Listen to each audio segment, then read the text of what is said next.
misalkan teman-teman punya skala 2, berarti totalkan yang total dari skor skalanya, lalu kalian kopikan ke SPSS.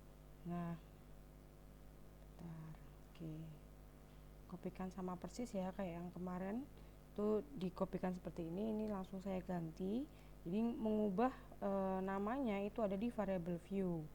Dan ini kenapa kemudian cuma 2 angka, itu desimalnya juga sudah saya nolkan. Jadi di desimal sudah saya nolkan, kemudian di namanya juga sudah saya ganti. Kalau teman-teman mau lebih ini lagi measurementnya, dia menggunakan scale itu juga bisa, tapi kalau misalkan tidak juga otomatis mereka pasti pakai scale karena kita bentuknya sudah angka. Nah, untuk korelasinya kita masuk ke analyze, kemudian cari yang correlate kita pilih yang bivariate.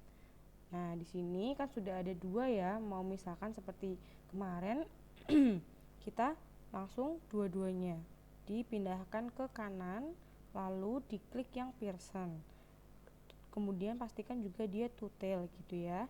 Lalu kita lihat optionnya, perlu nggak kita ada option-option yang harus di checklist gitu ya. Ini mean standard deviation itu perlu atau tidak. Kalau misalkan teman-teman mau cari ya mean dan standard deviationnya ya boleh, karena kan nanti mungkin untuk kategorisasinya gitu. Stylenya ini sepertinya tidak perlu diubah, terus kemudian bootstrapnya juga tidak perlu, terus kemudian kita oke. Nah, setelah oke, kita tunggu hasilnya di outputnya. Nanti outputnya juga ada beberapa yang memang harus diperhatikan atau dibaca gitu kan. Nah, itu yang nanti hasil kesimpulan tadi, hubungannya positif atau negatif itu kelihatan dari running ini.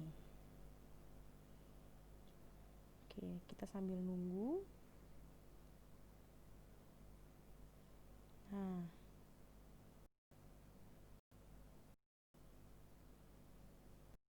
oke, di sini sudah kelihatan ada correlation ya.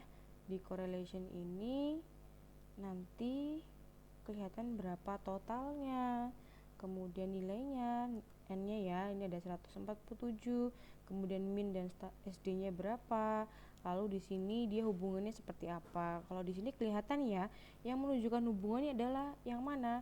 Pearson correlation-nya ini, berarti nilainya adalah sekian, min, 0,448 gitu ya. Ini adalah nilai dari korelasinya.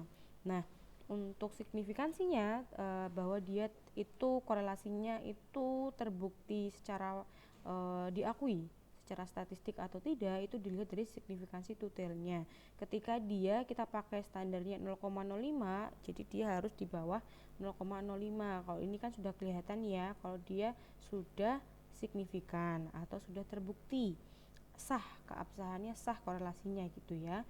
Nah, kalau misalkan tadi pakai 5% signifikansinya, kalau kita mau pakai 1% karena signifikan kita itu 0,000, itu boleh tidak? Boleh. Jadi misalkan teman-teman mau pakai standarnya 0,01 itu juga boleh gitu ya teman-teman. Ini yang dibaca adalah ini sudah.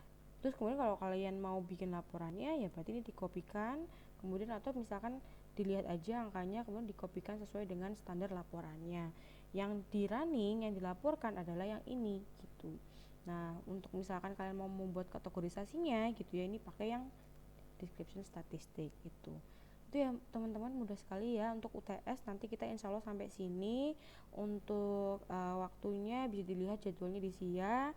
Lalu nanti kita ada standarnya ya, karena misalkan nanti mungkin saya nggak bisa nemenin, jadi mungkin saya akan buka sesi online-nya untuk pertanyaan ketika ada kendala 15 menit sebelum UTS berakhir gitu ya, supaya nanti kalian ada kendala apapun saya bisa ngecek gitu. Teman-teman semua, terima kasih, selamat belajar, dikerjakan laporannya. Wassalamualaikum warahmatullahi wabarakatuh.